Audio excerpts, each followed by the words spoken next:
Dumnezeu cere un locaș pentru că vrea o relație, o părtășie cu omul. Dumnezeu vrea mai mult decât vizite, Dumnezeu vrea locuire.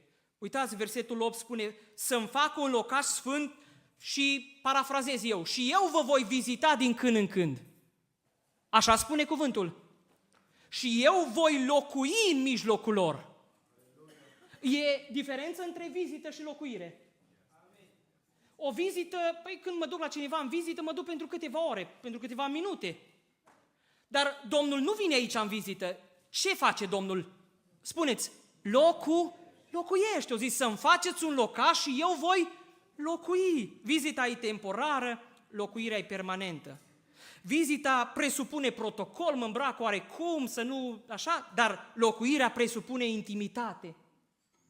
Când noi stăm cu Domnul, avem momente intime cu Domnul, în părtășie. Suntem, dacă e de acasă, e Domnul, păi avem momente aici de părtășie, nu-i vizitator Domnul.